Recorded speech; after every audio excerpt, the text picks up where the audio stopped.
So you know how like the Bible says to be angry, but sin not, right? So the Bible gives an allotted space for anger.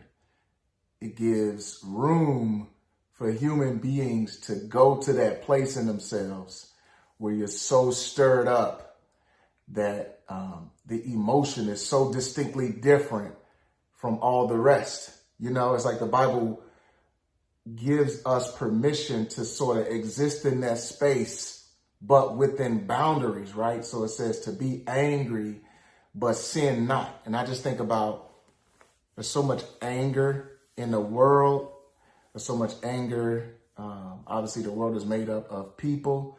So there's anger in us, right? And for many reasons, but I think how necessary it is. Oftentimes we try to skip over anger as if it's inherently an immoral feeling, when in reality, God has sort of sanctioned it as a necessary path that can lead to change, right? You just have to keep it within safe borders, because anger obviously can go left fast if it's not controlled, you know what I mean? But what it does is it's so different than all other human expressions that it gets your attention.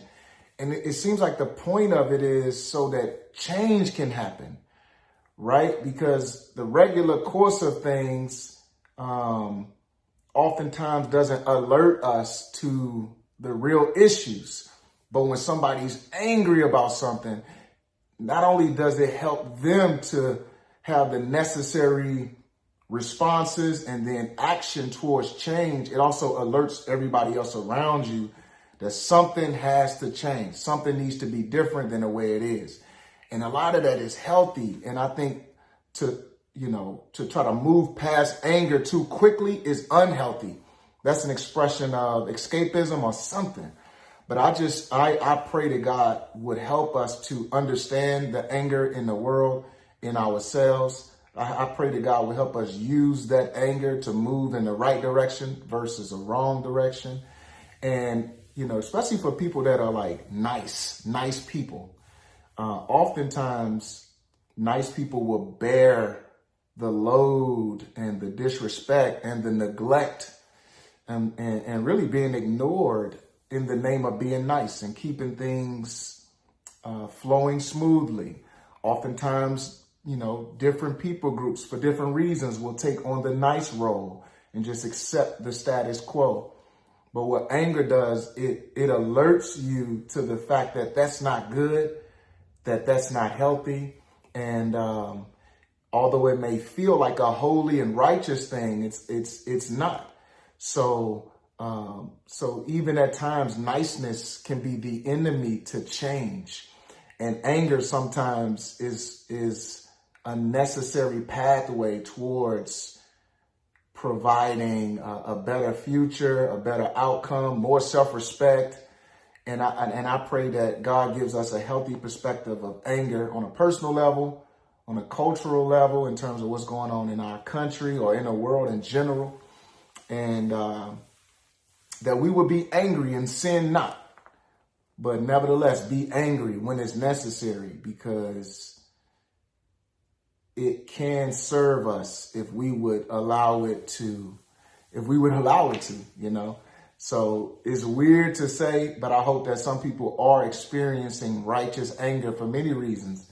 If it's something in your life that's holding you back, that you would experience righteous anger, to say, I want to change this. I want to adjust. I want to fix. I'm tired of these same consequences, or I'm tired of these same results, and let that righteous anger stir you up. That people that are normally used to being taken advantage of would say, you know what, I'm tired of being taken advantage of and playing the nice guy or the nice girl. You know what, I want to have more self-respect. I want to have a better vision for who I am that aligns more with what God says about me, as versus anything else.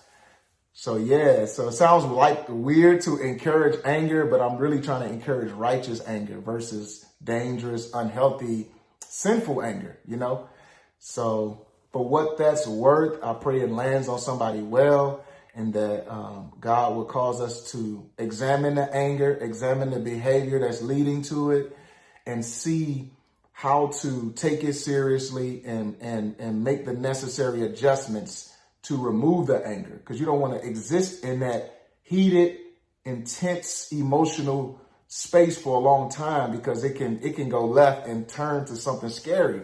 So we don't want that.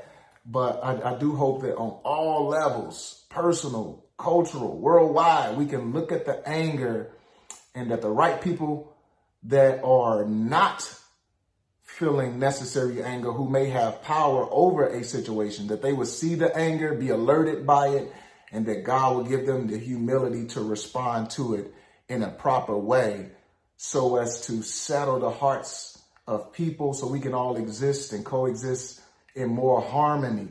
And I know that would take an act of God, but that's what he does. You know what I'm saying? He answers prayer, and in his own time, but nevertheless, this anger can serve us.